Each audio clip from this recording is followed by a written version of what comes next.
I am Bob Earl. I'm a drug addict and alcoholic. You guys just have to forgive the delay, but your committee is of the old school. They sort of figured that when you finished eating, the banquet was over, and then the meeting began, and you can't keep anybody out of a meeting, right? Right. I support that entirely. I'm glad to be in Seattle and to squash all rumors. Now I'm not quitting talking forever, just for the rest of the year. It's been a short year for me. I'm used to long days. It's about time I had a short year. That's for a lot of reasons. Maybe I'll get into them, maybe I won't. We'll see what happens. Most of it is I'm just in a place of personal change in my life, and I'm too vulnerable to have to lay it out on a continuing basis, because I have to get adjusted, and it's an easy temptation when you talk a lot to not project the new person you are and drop back into the old one that everybody's familiar with. And unfortunately, the old one is trying to kill me, so I'd kind of like to lose his ass and move on, you know. So we'll try and leave him out of all of this. As you sit here tonight, I want you to give a little thought to this, and it's very difficult, or at least it's always been extremely difficult for me, that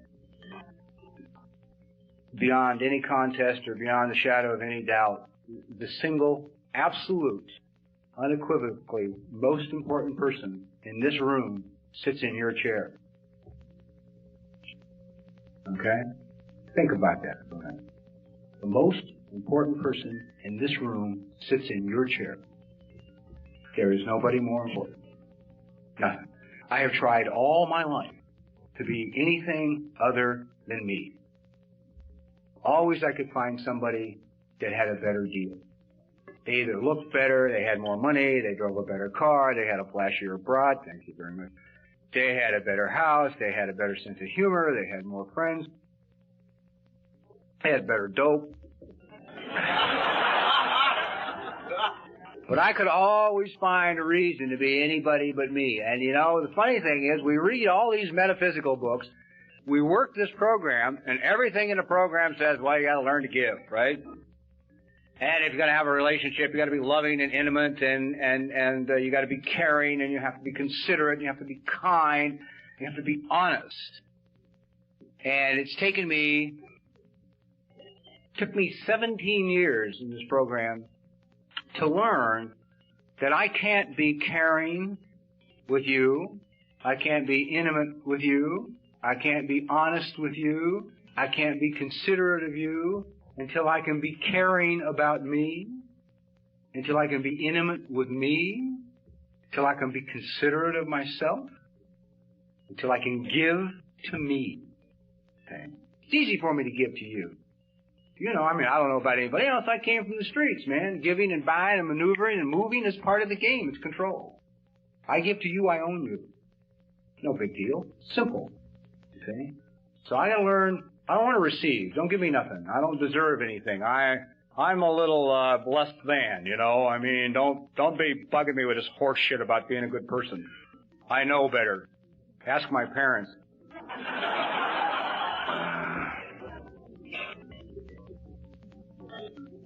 I love chit-chatting about my parents. Well, I discovered something in AA through a lot of pain, misery, and discomfort and a lot of years of insane sobriety, which is I always thought that none of what transpired from birth to age 15 when I discovered the wonderful world of chemicals had any importance in my life. That was sort of a non-consequential period of my life. I just breezed through it. I couldn't remember any of it either, but I just breezed through it. And the fact that I never remembered it never bothered any of my sponsors, with which I took countless inventories, because they never remembered theirs either. So for them to be confronted with somebody who could not recall their childhood was perfectly normal. They would judge everybody by ourselves. You know, I only judge you by me. I was really glad after sponsoring about 100 guys to find out everybody wasn't like me, you know. I used to not to want to sponsor people. I think, oh, God, the son of a bitch is going to steal from me, man. He's going to take this. He's going to do this. He's going to lie. I'll use on the side. And then I discovered, God, there's really people who weren't like that. You know, they really wanted to work, you know, get well. It's a term I don't understand, but we'll move on. Somebody left me a watch.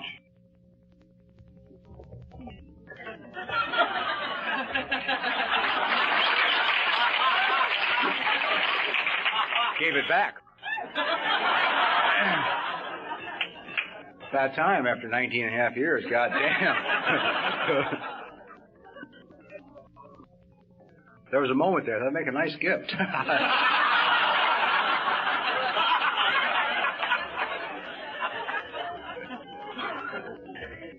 The thinking hasn't changed. It's that I no longer listen. I live a life that my head doesn't understand because it's not the one being dictated to me. The one being dictated to me is stay home, hide out, ignore, don't get involved, and for God's sakes avoid change. Yeah. And new circumstances and new situations. It's critical you avoid those. Always go to the same meetings.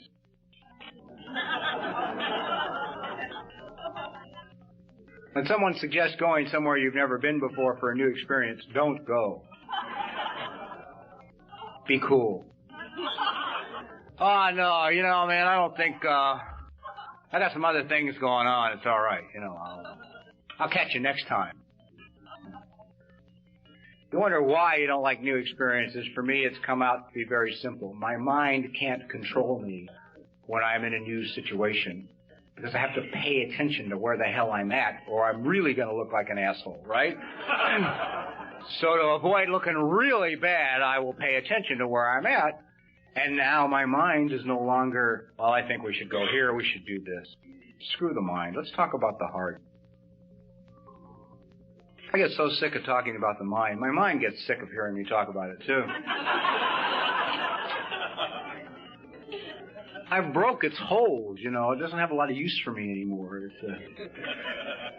thank God, ignores me a lot now, you know. It doesn't rule my life.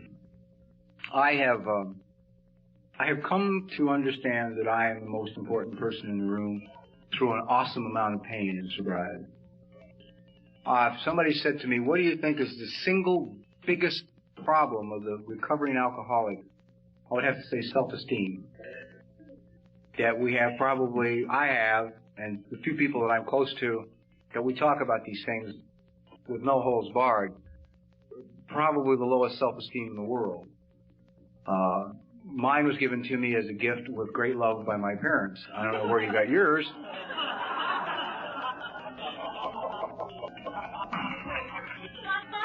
My parents understood their limitations. They were smart enough never to get a dog.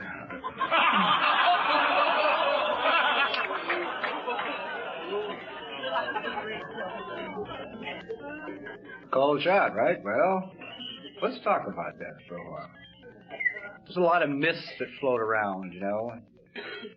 And one of the ones that almost killed me in AA is when I finally began to remember a little of my childhood is like, well, your mom and your dad did the best they could. My father was a practicing alcoholic. I don't know if you have it up here, but in L.A. and in New York, Al-Anon has a program that's for the children of alcoholic parents. And it's awesome. And as a child of an alcoholic parent, you can be 50. I mean, right? It's not for kids, babe. It's for... And most alcoholics I know who go to these meetings can't stay through the first part of it. That the preamble that they read is so devastating to those of us who are alcoholics, who grew up with alcoholic parents that were almost forced to run because they read your personality for you, right? While you sit there and listen, and it's a result of what happened to you.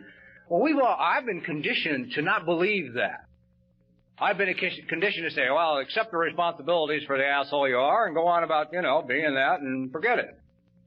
And your parents did the best job they could with the information they had. God bless them.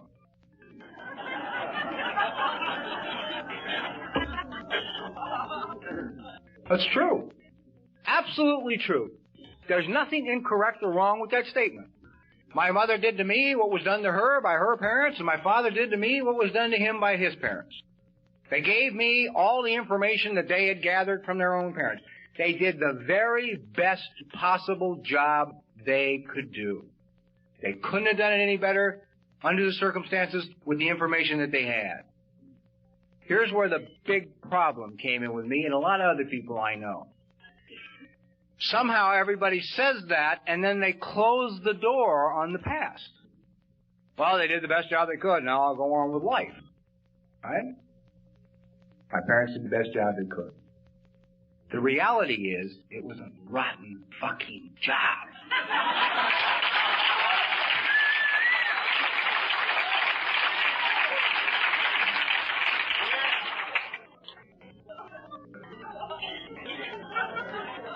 And the pain I had to go through to make that discovery is astounding, absolutely astounding. You know, I have been 4 deep breaths away from nervous breakdowns in sobriety on about 7 occasions. You know, I have locked myself away in my apartment and cried for 4 days at a time. Thank God I was around a lot of lunatics. Nobody had enough sense to realize what was going on. Or somebody would have taken me for help. You know, they just thought I was having a couple of bad days. Leave him alone, he'll be all right. Just cries a lot. He gets emotional. He gets upset. Take him some food, drop off a little coffee, leave him be, you know. So now that I have to look back and say, God, no, you know, I have had, one of the things I do more than anything else in the world in my life is I diminish the importance of anything important. I will do it with words. I will hang labels on things, you know. I will say to somebody, well, somebody gave me a book and, some shit. Cast it aside. It will have that way it's got no importance. So if I lose the book or if it's taken away from me, I won't feel any pain. I mean, I live under this lie that if I make my job, if I really enjoy what I do for a living, if I really get attached to my job, if I really love the situation in my life, it's going to be taken away from me, you know. If I really love you, if I really love a person in my life, whether it be a friend or whether it be a woman in my life, that will be ripped away from me. I mean, these beliefs are buried in me, see, because every time I got attached to anything, as a kid, it was removed.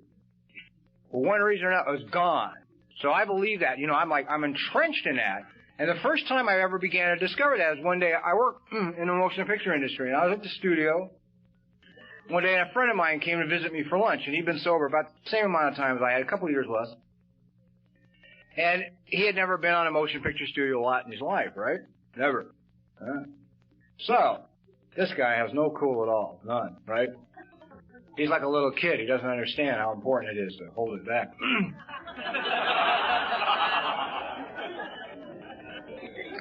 He's walking around that studio, and I don't want to know him, right? He's going, wow, look at that. Jesus, what's his name? What the hell is he? That's the guy from ASH. Oh, God, look, isn't that? I mean, right, you know. All through lunch and the accommodation, he's like, wow, oh, Jesus, great. God, I think you're terrific, right? He'd walk over and go, fucking God, you know. Oh, don't come back to my table, go to the kitchen. I would walk back, and I showed him some stages, and he got crazy, and I took him down there doing some special effects stuff, and they pulled off this great gag, and he had the balls to walk up to the guy and ask him how he did it. You know. I've been in the industry 11 years. I didn't know how he did it because I never asked, man.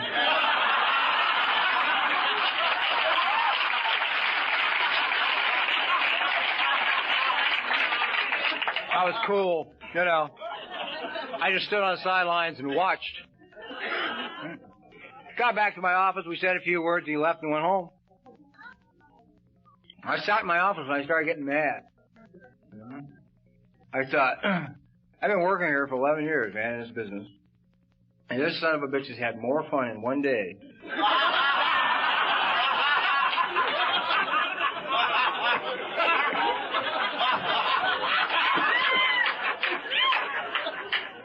with what I do than I've had in 12 years.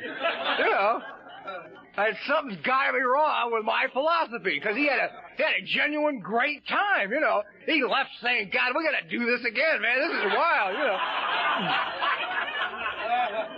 And I'm thinking, if you come to the gate, man, I'll have the guards remove you, you know. I don't even want to know. So I think I'll go walk around this joint, see what's going on. So I left and I got out and I went around and I started looking at all this stuff. I said, this is a trip here, man. You know.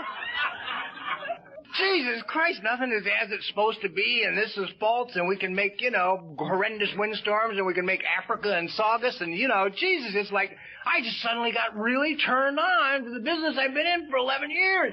I'm like walking around like a kid, you know, now I enjoy the hell out of it. It's 2 years later, I love every minute of it, you know. I go in now in the morning, and I'm thrilled goddamn to death, and my problems don't stop from the minute I hit the door, you know.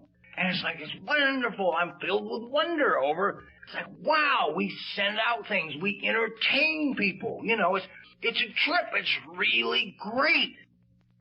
And I said, God, the only person for 11 years who has been keeping you from enjoying this is you.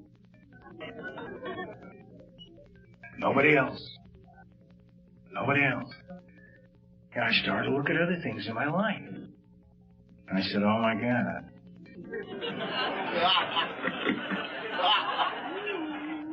I've been having a lot of fun lately. I've been collected. Cool. Easy. I had a gong show last night. Blew me away. Absolutely blew me away. I mean, to the audience, to the participants, you have my love, and I just knocked me out. Greatest thing in the world. Greatest thing in the world. Let go, you know. Let go. I mean, Al and I seem to have this sense that control belongs to them. Man, I'm as much in control passed out nose down on the floor as you are standing over me.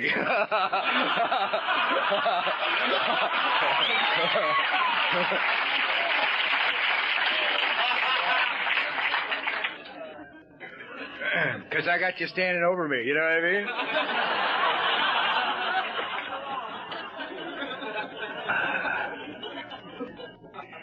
And I didn't... Oh, that's why I was taking my glass. Immediate negative reattitude. I don't think she's going to refill it. Somebody got my glass. I will jump to the negative of everything. My mind loves the negative. It doesn't understand the positive, you know. And people have said to me for years, go ahead, hold that thought. You know, think life is shit. Hang on to that thought. Go ahead, it's tough out there. Hold that one. And it will be. And I used to laugh at this stuff, and I used to ignore this stuff. I used to think it was a joke, and it's true. I mean, you don't have to believe me. Please hang on to whatever solid ideas you have. But it is as you believe it is. It is as you believe it is. You believe it's tough out there, it's tough out there. You believe that you're never going to succeed, you ain't never going to succeed. You believe that, you know, you're a failure in this department or that department or in life itself, and you will continue to be just that. And no one can change that for you. No one. It must be done by you. And that's where the problem of self-esteem came in for me. I was unwilling to do it for me. See, I would do it for you. A prime example came to me a while back. I was injured. Well, I was doing a lot of running, and I was having a lot of fun with it. But the only problem was I had a number of different pairs of shoes with different soles for different services. Typical neurotic. So every time I would change shoes for a different surface, they fit me different, and I'd get a blister in a different place on my foot if I forgot the Vaseline shoe, right? So I was running one day, mumbling to a marathoning friend of mine about this, and he says, Jesus, go to a podiatrist, get some orthotics, put in your shoes, and that way each pair of shoes will stay the same. You know, you just move them from one pair to the other, and your shoes are always the same. And go see this guy in Long Beach. He's terrific. I lived in Santa Monica at the time. Long Beach is a long way from Santa Monica. At least 30 minutes. So I thought, no, I'll go see this guy in Century City, closer. So I go to Century City, I go to see the guy. He says, well, I don't do those things, but I got a gal who's coming in to practice with me in a month. She doesn't.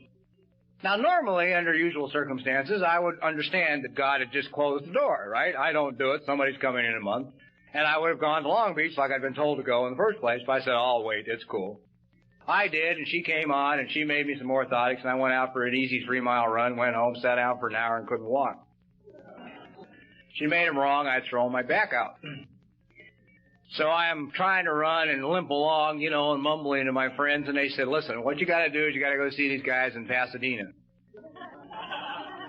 They're heavy into sports medicine. The one guy's for the U.S. Olympics team. They're runners themselves. They're the best in the world, man, and they will fix it up for you and get you on a road of a program of recovery that will get you back, you know, on the trails.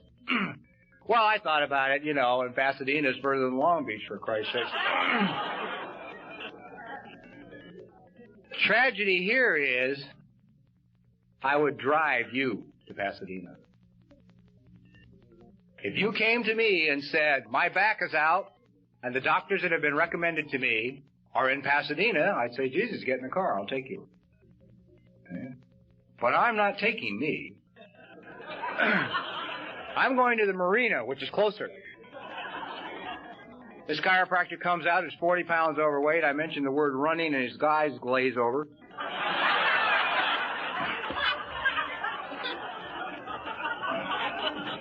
He'd pop my back in shape. I go out and run 3 miles, 6 miles, 8 miles. He'd go back out again. I go back. He'd put it in. I go run. It'd go out. We went through this for about a month. Finally, I got in the fucking car and drove to Pasadena.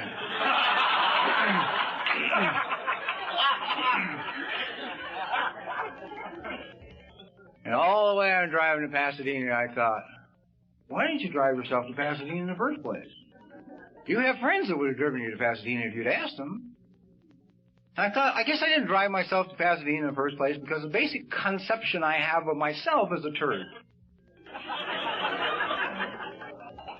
I'm not of value to take care of. All right? I lean towards self-destruction. What? A lot towards self-destruction. Well, you can do it thinking. You don't have to do anything. You just sit home and think your way right into it, you know.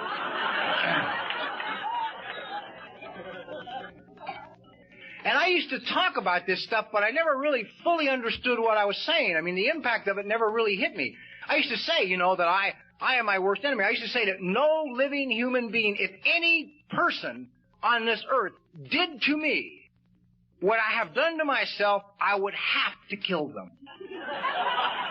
I mean, it wouldn't even be a choice. You know, I'd have to kill. Nobody would think of doing to me what I've done to myself. I've said that for years. I talked about that for years, but I never made that goddamn connection. You know, it's like it kept escaping me, because I kept thinking I was okay. I'm wrong, you know. I'll do this to me. It's okay. What the hell? I can handle it. I'm tough, you know. Fuck it. One more time, you know. God damn it, don't be gentle.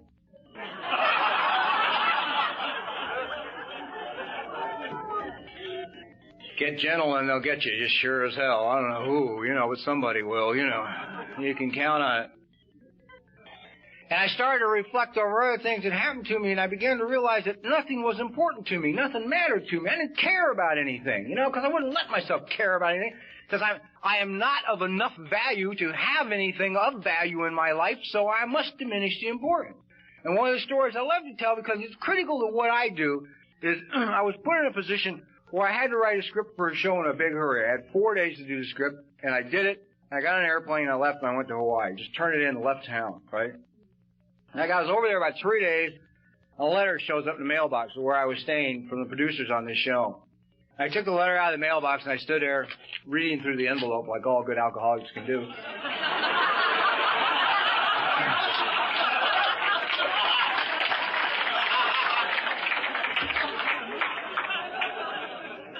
And I knew what it said. It said, not only will you never work for this show again, you'll probably never work for the studio again, and we have our way. You'll never work in the goddamn industry again. This is the worst piece of shit we ever read in our lives, right? Finally, the gal standing there in the driveway with me, watching me stare at this envelope for about 5 minutes, you know, figuring out, so why don't you open it up?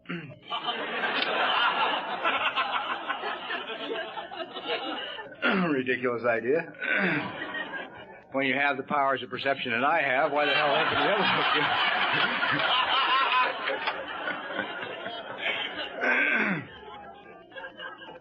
So I opened the envelope, and the letter said, well, we want to thank you very much for the care and the time and the love that you put into the script. It's one of the finest scripts ever written for this show. We are so moved by it, we refuse to rush it to production. We will wait till you come home to make the changes so we can give it the time and the money that it deserves. Lots of love, the producer.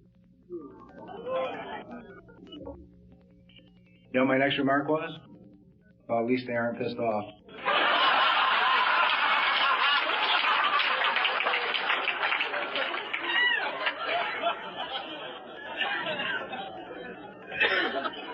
I should have been able to jump up in the middle of the driveway and scream and shout and say, yeah, all right, man, I'm a good goddamn writer. And they love me. And it's okay. I fucking did the work and I deserve it. At least they ain't mad. Let's go to the beach.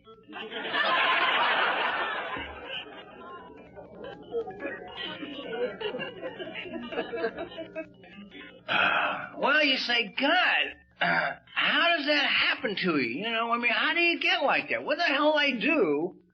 Did I think so poorly of myself? Where did I get this value system that I use, you know? I remember a story. I haven't told it so long. God, it's funny this came to me. I went to hear a guy talk one time who wasn't in A. He was talking to a bunch of realtors, but somebody said, you got to hear this guy, right? And I went against my better judgment. It was one of those things I said yes to because I wanted to impress somebody, and I spent a week regretting. You know, I tried to talk myself out of going, and I had to go, so I went. This guy talked about levels of spirituality, but there's never a message in here because it's a heavy message about value. And you're saying there are different levels of spiritual awareness or life. And that the lowest level of spiritual reality is where things are more important than people. Where an object has more value than people have. And he said an example of this, he had like 4 kids. And an example of this had just transpired in his own home. His sister-in-law had given him a very, very expensive porcelain pitcher from Europe, an antique one. And his 8-year-old daughter was carrying this pitcher filled with milk from the refrigerator in the kitchen. I already liked the guy, right, because it was in use and not in a glass case. Was carrying his pitcher from the kitchen to the living room, and stocking feet, and she slipped on the kitchen floor, fell, dropped it, and the pitcher shattered into hundreds of pieces all over the kitchen floor. And he said, at this exact instant in this child's life is a critical, critical moment. Because how we respond to what has just happened is going to be how she views herself in all the rest of her life in relation to objects. He said, now we could have jumped up and said, you goddamn dummy, look what you've done. You broke this valuable pitcher. And he said, but instead we rushed to her and we said, are you okay? Are you hurt? Are you fine? Did you ever drop anything in your house? I dropped a couple of things around my house. Nobody ever asked how I was. They just waited for me to get up so they could knock me down again, man. You know. He said after we got all the glass cleaned up, all the milk cleaned up and everything, we sat down and we discussed the impracticability of carrying heavy objects on newly waxed floors and stocking feet. And he said the next low level of spirituality is where animals are more important than people. He said if you don't think that's true, he said if you don't think you have a low opinion of yourself for a moment, imagine that your best friends stop by your house and they have this wondrous show dog. Okay? Wins the blue ribbon in every show he's ever in. No matter where it is or world class, it doesn't matter. It's an incredible animal. They say, we want you to take care of this dog for us for a week. Here's his special menu. Here's his vitamins. And he's got to be in bed at 9 every night. He said, would you take this dog out to McDonald's for a hamburger, give him a cigarette and a cup of coffee? Hell no, man. You'll see he gets his diet and he goes to bed. You know, it's you that you take out to McDonald's and you give the cigarette and a cup of coffee to. You know.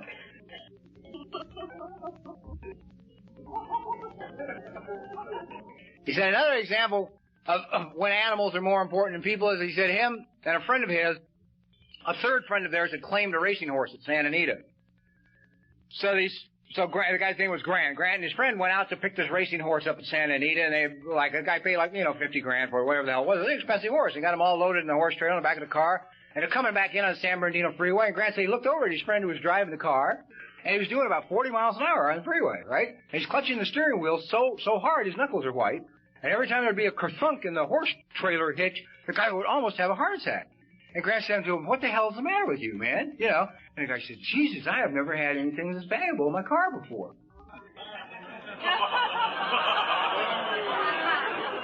And he said, I looked over and said, you son of a bitch, I'm sitting next to you. I'm a human being.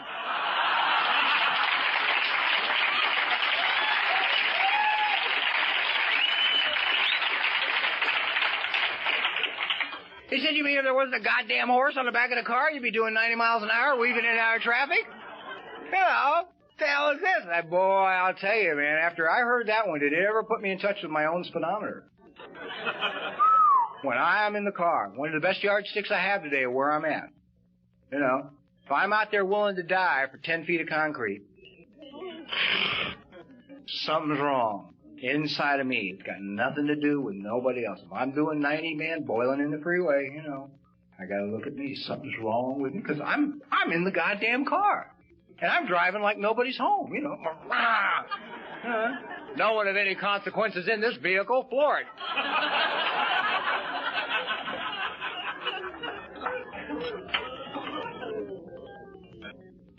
He said the next level of spirituality is false humanitarianism.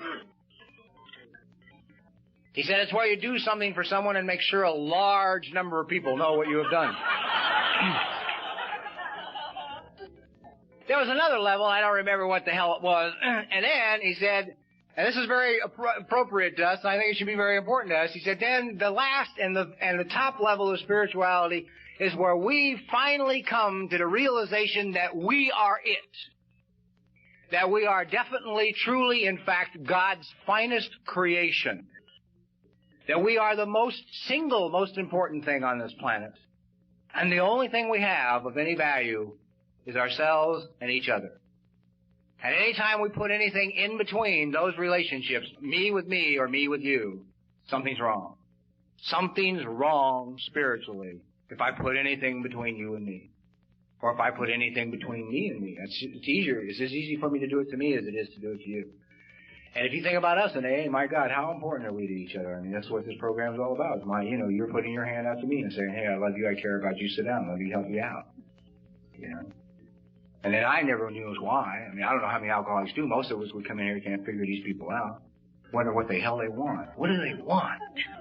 You know, what do they want? They gotta want something. Nobody does this for nothing. You know, I certainly don't.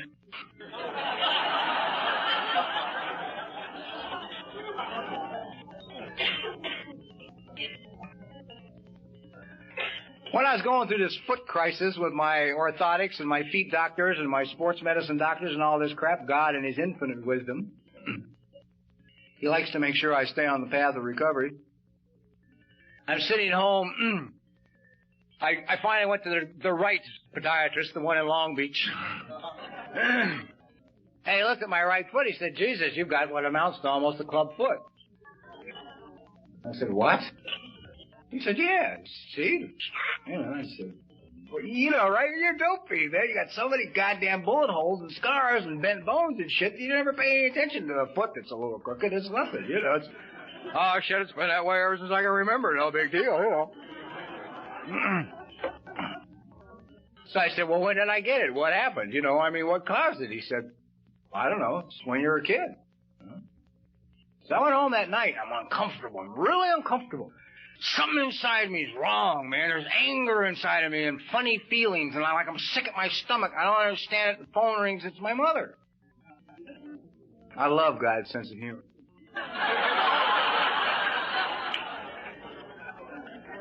And she opens the conversation complaining to me about her foot doctor that she had been to that day. You want to talk about timing? So when she got done with her usual routine, I said, as long as we're on the subject of feet, did I ever have any problem with my feet when I was a child? Because I don't remember. She said, oh, yeah, you had weak arches. High arches, and they were weak. I said, and? And she said, well, we had to get special shoes for you, for these arches, and they were really expensive. They were very, very expensive shoes. They cost a lot of money. Oh, fuck. You know, that stuff is... And yeah, you want to know why I walk around feeling like a turd? About 5 times she told me how expensive these goddamn shoes were while I'm having this phone conversation, right? I thought, oh, well, screw it. You know, I hang up the phone. I didn't sleep that night, man. I was really uncomfortable and miserable. Thank God I was going to see my therapist the next day, right? And I get there, man. I hit the couch. And I said, I don't know. Something's wrong. But I'm like, you know, on my feet. And I don't know. And she quieted me down, you know, after a while. And she said, let's just take it back, you know. Let's just quietly walk back and find this little boy and see where he's at and see what's going on. And I found him, you know, and he was about 2.5 years old. And he was standing there in a little pair of short pants, and he was in a hallway in a building in Colorado, and he was crying, see? And he was crying because his shoes were too goddamn tight. They were too small, and they hurt. And he was relating to his mother that his feet hurt. His mother was telling him not to mention it because his father would get pissed off because his shoes cost too much money. And you wonder why I feel like a turd. We walk around thinking all those things have no consequences. They have staggering consequences. Staggering. I'm not worth buying shoes for that fit. It took me 10 years in this program to quit dressing like a bum. You know, it's taken me forever to get where I would buy good clothes for me, you know. I had a meeting last week, 2 weeks ago. I was at a network, and it was like all the way to the top, the big kids, right? So I looked in the closet, and the only blazer I had gold buttons on it, but one of them was different than the others, you know. Because the cleaners had lost 3 of them and found 2, and I didn't have enough goddamn self-worth to make them buy me 10 new ones. I looked at it, I'm not going to do this to myself, right? I really felt great. I looked at the client and said, no, man, screw it. Out I went. Bought about $500 worth of stuff. Couple of jackets, slacks, went home. Sunday night, I figured out what I was going to wear Monday morning, so I didn't have to get crazy with that one. You know, I've gone under trying to figure that one out. Ever dressed for an important occasion? A good neurotic can just absolutely collapse in front of the mirror. You know.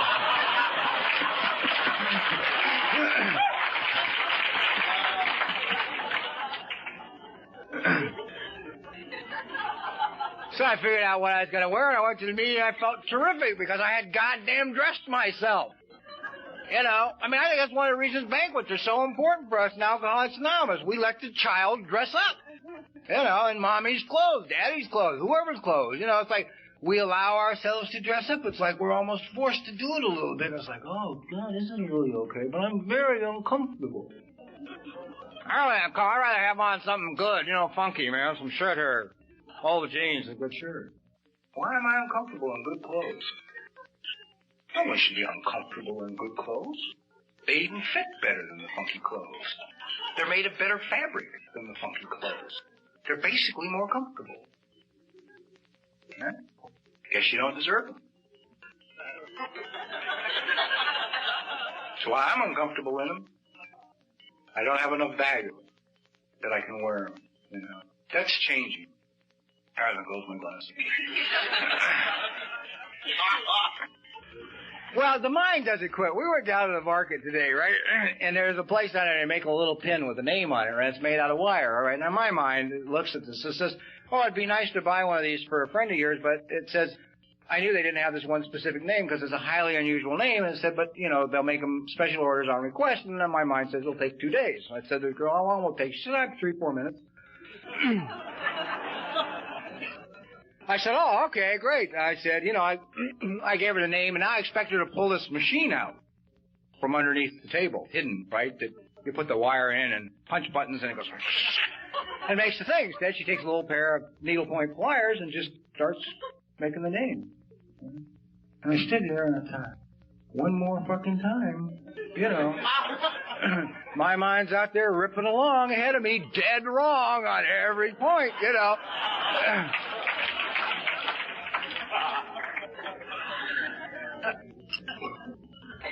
You're better off following a lunatic than you are your own mind.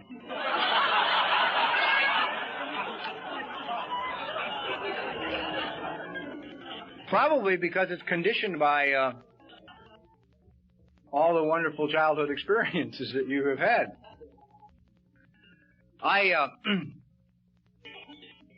Somebody said to me the other day, the gal I go to the latest is there. She said, you know, when you understand, one of these days, you're going to have to find it in your heart to forgive your mother. My old man's dead. I can't get to him.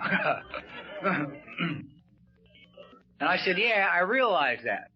And I'm fully aware of that. I said, but unfortunately, right now I can't do that. And the reason I can't do that is that I'm still convinced that the minute I forgive her, that suddenly invalidates me and makes me wrong. That everything I'm trying to do is wrong if I say she's okay. And I can't let that go yet. And I'll give you an example of why. My father was a chronic alcoholic from the day she married him. Went through 14 years of alcoholism with him. Threw him out. By then it was too late because I was off and running, man. I was loose in the streets, using drugs, sticking people up, generally having a good time. She went through 12 years of prisons, hospitals, institutions, shootouts with police, all that bullshit with me, right? Never went to an Al-Anon meeting. Not 14 years with my father, and not the 12 years I'm out ripping and running the streets. Came to the program of Alcoholics Anonymous and bounced along the program of Alcoholics Anonymous for 18 years, man. But for the last year and a half, I've been in therapy, and I've been learning a few things, and so I don't go when I'm called anymore, and I don't always return her calls anymore, and I'm not there with the big Christmas presents anymore. And I'm like, you know, I send fruit from Harry and David's or something now, you know, right? Like I send to other friends of mine. And I don't respond, and I don't play the game anymore. So now, here it is, well, let's see, what, 16 and 18, 34 years later, my mother went to an Al-Anon meeting. She didn't go to an Al-Anon meeting because I was sick. She didn't go to an Al-Anon meeting because I was a drug addict and an alcoholic being drugged through all the institutions in the state of California. She didn't go to an Al-Anon meeting because my poor goddamn father was a chronic alcoholic, never drew a sober breath in his life. She went to Al-Anon because she lost control. Lost control. I listened to her talk to me about it. I could hear the game. Oh, thank God, Jesus. Otherwise, I might have gone for it. I hope one day it works. But unfortunately, they're starting to talk to her about her.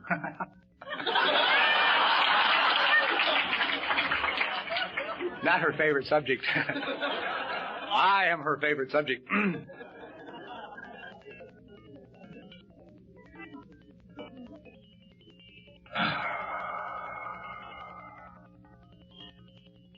I'm into a place now in my own personal life where I'm starting to get into a very gentle person who lives inside of me. He's also a very fragile person. And I don't like to expose him a lot because he's, you know, he like peeks out from around the corner.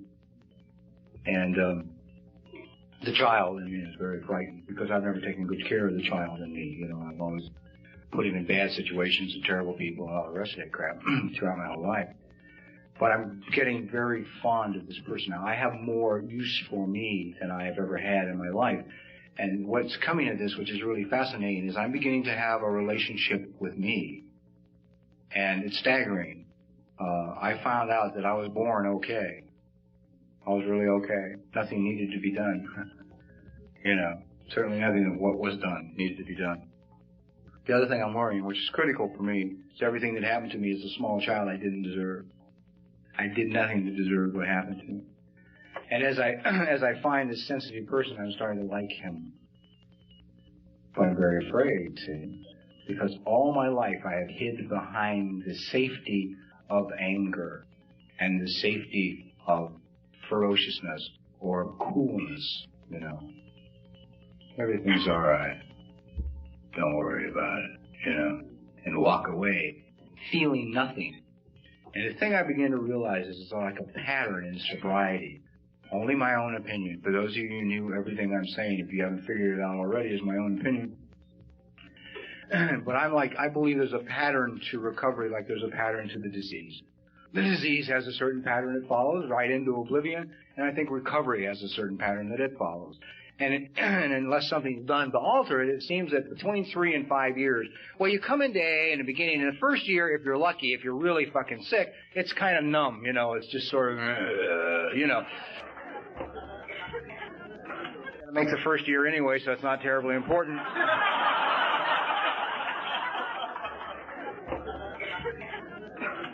So you just wander around. And the second year comes, and if you have insane sponsors, you're like so goddamn active you can't see straight, right? Going to 40 meetings a week, speaking in institutions, going to hospitals, hauling newcomers. They're throwing up on you and your car and your pals. It's like it's busy, you know, active, busy, you know. Next thing you know, another year has gone by. Not much has happened, but you're 2 years clean and sober, right? But maybe sometime during the second year, you also venture out. You don't go to a meeting, you go to a movie for the first time. And nothing happens. You know. It's like, God, that was great. I think next time I'll take a girl. You know. Probably get in trouble, but I'll do it anyway. Yeah. Then you get into the third year, and you're still a little busy, but you slow down a little bit, but you start to get a little uncomfortable. You don't worry about it, what the hell. You know, you figure, that's all right. Sobriety's got to be uncomfortable at some point. And then you start rolling into 4 and 5. And if you pay any attention around AA, you'll notice that there's a very noticeable absence of people with 6, 7, and 8 years of sobriety. And the reason I believe there's a noticeable absence of people with 6, 7, and 8 years of sobriety is that 5 years your feelings come back. Right? We have spent, if you're like me, you have spent your entire life doing anything you can do to avoid feeling what you are really feeling at the moment. Now that, if you're interested, is the original way to miss all of life. You just let life go right on by you. It's like, after the initial pain of some of those wonderful... See, I was raised in a quiet house. I was raised in a house where silence was golden. You neither cried nor shouted with joy. Either extreme was unforgivable. Silence. Control. 2-year-old cool. You know. Only to stay alive, man. You know, you learn to be cool, to be contained, to be controlled. I forgot where I was going. It was very interesting, but I lost it. Oh, 5 years of sobriety, yes. I have heard, as I listen to thousands of stories in AA, and I hear people talk, if they particularly start with their story before they drink, even though sometimes they don't know what they're talking about, they use the word escape instead of stuffed feelings. I escaped into dolls. I escaped into sports. I escaped into books. I escaped into this. I escaped into that. Well, what you really did is you got lost and obsessed in whatever you were doing so that you didn't have to deal with the goddamn feelings. Well, here you are 5 years clean and sober, and suddenly these suckers are coming back. Watch people at meetings as they roll into that period of their sobriety. You'll just see the look on their faces. How are you? Everything's all right. Don't worry about it. Things are cool. Just went bankrupt through the courts, lost my goddamn job. I'm working in a car wash. My hemorrhoids are back, but other than that, it's all right. And that was my story, man, at 4 years, right? Broke, bankrupt, car repoed, working at a car wash for $1.25. Now I'd started at $1.35.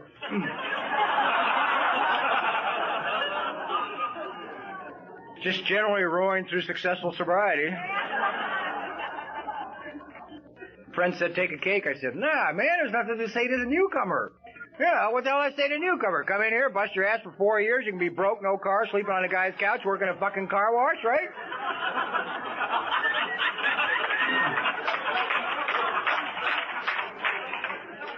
I was borrowing money from my babies. I had to make sure that the guys at the central office were trying to give me were sober and had a car so they could pick me up so I could take them to the meeting.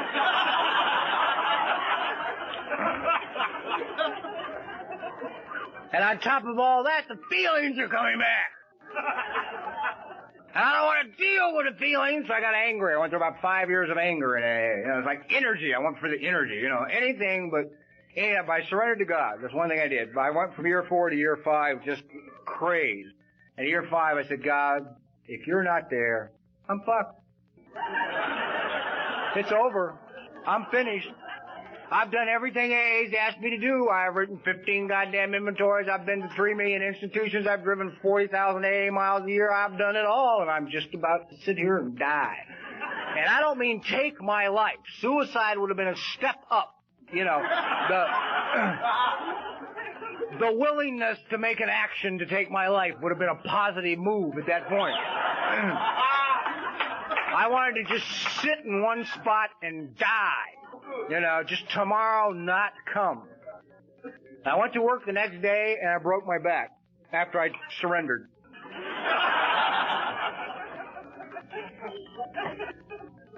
And they hauled me to the hospital with my broken back, and I'm laying in the emergency room, and my mind is screaming at me, see, you dumb son of a bitch, I told you the minute you got next to God, he'd get you. And another part of me is saying, shut up. Quit thinking. And for the first time in my life, I decided not to let appearances, and this is so important, man, have an impact on your belief system. I decided to hell with it. I was going to do what was put in front of me to do, and I was going to believe that my life was in perfect order no matter what. Okay? Broken back, lost job, disability, screw it. My life is okay. God's here. I'm in order. Because I had worked it out for 5 years, and there I was. You know, I mean, that was the best I could do with the car wash, and that's it, you know. So I did what I was supposed to do. Filed for vocational rehabilitation, filed for disability, went every month to the disability people. It was a tragedy and a joke, right? I mean, you know how that shit goes, right? I mean, I'm a fruitcake. They gave me 5 aptitude tests. I came out 5 different things. And it's like, you know, we just couldn't communicate. And we went through 6 months of this, and I just kept holding to the idea that I'm all right. I don't understand it, but my life's okay. And one night I'm sitting there in my little apartment reading TV Guide, and there was a thing in there that said, "You want to be a writer? Would you like to be a writer?" Right? Very funny. I said, "Geez, I think I'll try this." Tore it out, went in the next day to my vocational rehabilitation counselor, gave it to her. I said, "I think I'd like to be a writer." She laughed so hard, she almost, literally, I swear to God, fell out of her wheelchair. She almost just went out, you know.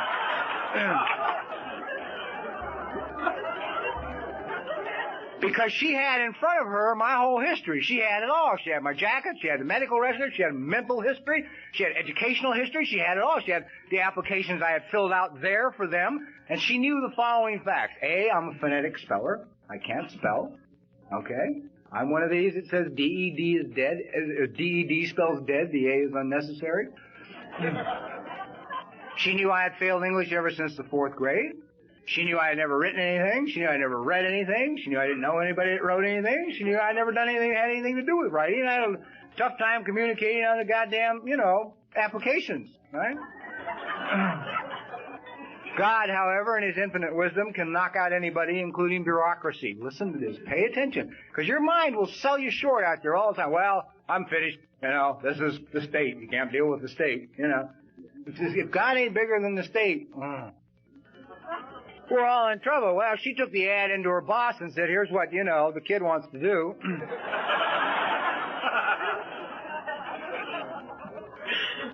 Well, I had been on their books for 6 months. I was the oldest case they had. I mean, everybody else that had came in the same month I came in had been placed a long time ago, see? I was the black mark. This guy would have signed for basket weaving for me. You know, anything to get rid of me. So he signed. Been writing ever since. No, I'll take a minute. I should. It's critical. At that time, I sent away for my books, and they sent me my books. And I first tried to write an article for a magazine, and it was really bad. And then I tried to write a short story, and it was worse. And I'm reading my books, and it said it's critical that when you begin to write for a medium you're familiar with. And I thought, well, Jesus, I never read anything, you know. But I've logged a lot of hours in front of the tube, both sober and stoned, so I'll try and write a television story. So I tried to write a story for Bonanza. Now, I never lived in the Old West, so it was as bad as a short story. It was worse, really, because never mind, but it was really horrible. And I made it a point at that time in my sobriety not to know what the people I hung out with did for a living, because I was easily swayed. If I knew that John was a bank president and Fred was a plumber, and Fred came up and said, "Let's go to coffee after the meeting," and 2 minutes later John came up and said, "Let's go to coffee," Fred was in trouble, right? Because I knew I could handle my own plumbing, but the banker I might need someday, so I'd go to coffee with the banker. So I just never asked people. One night my buddy drops me off after a meeting because I still didn't have a car. And he says, "What are you doing nowadays?" I said, "Well, I'm trying to write a story for television." He said, "No kidding, that's what I do." I want you to listen to God's handiwork here, okay? In my life, all right? God's hand, He must have felt I was very valuable because I want to give you some of the moves that took place. So he said, "Listen, if I can ever do anything for you, help you out, let me know," right? And I said, "Oh, God, great," right? So after I looked at this lousy Western, I kept reading my books, and it said, no, not only should you write for a medium you're familiar with, but write about something you know well. I thought, well, shit, crime, right?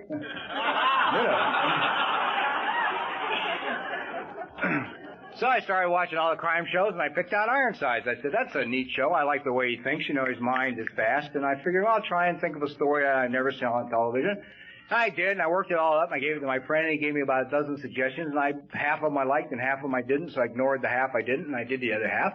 I got it all done. It was typed by me, a phonetic speller, right? So He said, before you turn in, would you like to have, somebody type it? I said, yeah, sure, right. I want to be able to read it. And he said, well, there's a girl on the program who does my typing. Let's give it to her. She'll do it. And, you pay her the money. I said, super. I'd like to have somebody in the program get the dough.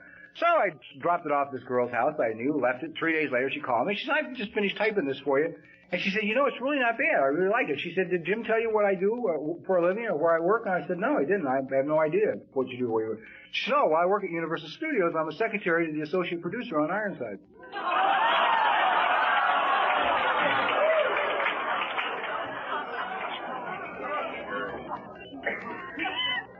I couldn't have worked this one out on a bet, man.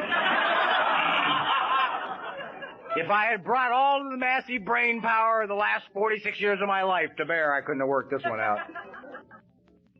She took it in, gave it to him, he read it, he liked it, and I took it in and they bought it. That was 14 years ago. Been writing ever since.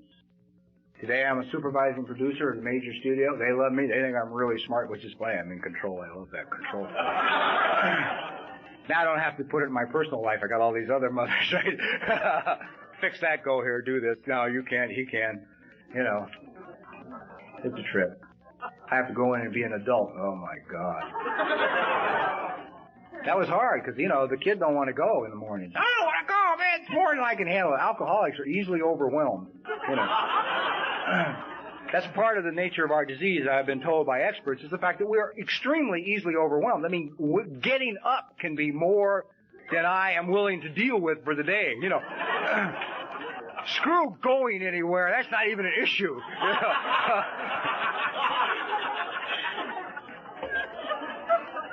I have had to simplify my life into showing up in little bitty steps, and I swear to God it works.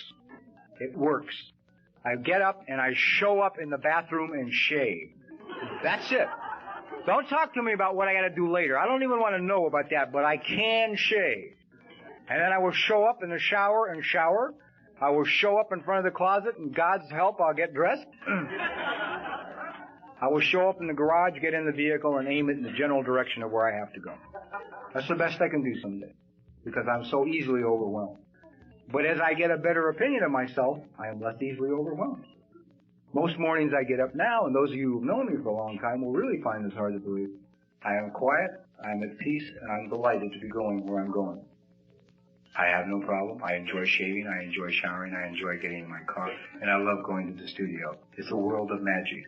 I am very happy to be there now. I also am coming to accept the fact that I am a very good writer, and that must be why they pay me all the goddamn money they pay me to do what I do. You see? And it's like, I believe everything is good out there. Things are really okay. But I believe that with a broken back. Alright? And it's kind of like, part of it is just coming to know that you are worthwhile. And that God thinks you're worthwhile. I mean, look at the maneuvering and the manipulating to get me where I am. Look at the things that transpired in my life. I didn't do any of this. God did it. I didn't know that Jim wrote. I didn't know that the girl that I gave the thing to worked for the goddamn studio on the show that I was writing the story for. I didn't know that I could write. You can't spell. Writing seems to be a rather awesome thing to take on,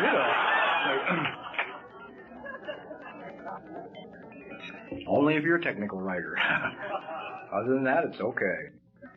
It's like, I see my goals in life. Like I was telling a couple of friends today, I now can see the light at the end of the tunnel, and I know it's not a train. I was talking to my therapist Thursday before I left to come here, and I said, we've been through a lot in the last 2 years. I said it, and I feel really terrific, and I'm not bullshitting myself for a minute. I got a lot yet to do. A long ways yet to go. But I now believe that it is limitless what I can have. Absolutely limitless. And the interesting thing about that is, I am you and you are me, man. You can't sit there and tell me that somehow I'm different than you.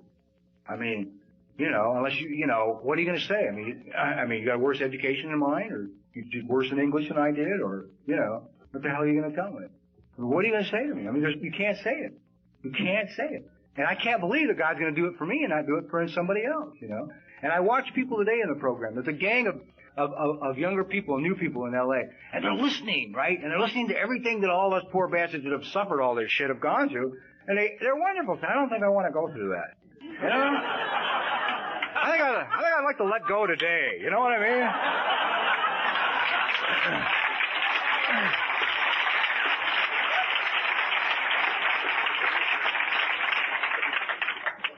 We really appreciate you doing that, but you don't mind if we don't follow the same path. And God bless you, man, because I don't mind a bit. No, don't follow the same path. I hope you can get to where I got to and you can do it in 3 years or 4 years, you know. And don't be afraid of outside help if you need it, and I'm not saying you got to go get it. It's just that after 17 years of working the program, I'd gone as far as I could go with the tools that were available to me, and I had to get more help. That was only for me. It was necessary for me because I couldn't make any area of my life work. If I had another hour, I'd go into relationships. I don't, but you'll learn enough about those at the dance anyway, so it's not important. I want to say thank you to the committee for asking me, but I want to say particularly thank you to you people in Seattle. The only reason I'm here, I missed about 5 conventions last year for a number of reasons, but the only reason I'm here is I have never come to Seattle, to this area, without always taking something home with me. I mean, this to me is a very special area, and a lot of very special people are here. And it just knocks me out because I can't tell you how much you mean to me. See, I'd never come here that I don't go away from this place a better person, which says a lot for you and for your program and for your energy and your enthusiasm. And I love the thing about belonging. You know, I get on a plane and come to Seattle. Why? Because I really feel like I belong. I mean, I live thousands of miles away, but it's okay. See, I belong here. So, you know, I don't know if I've given anybody anything or if I can make you feel a little bit better about yourself or if I can let you know, man, you are the most important goddamn person in the world. You are. And don't sell yourself out for anybody or for anything. And don't do it to sell yourself out for loneliness. You're really important. But I gotta say to you, you are so special to me. I'm just privileged to come be part of all this. And let's have a great dance and God bless all of you.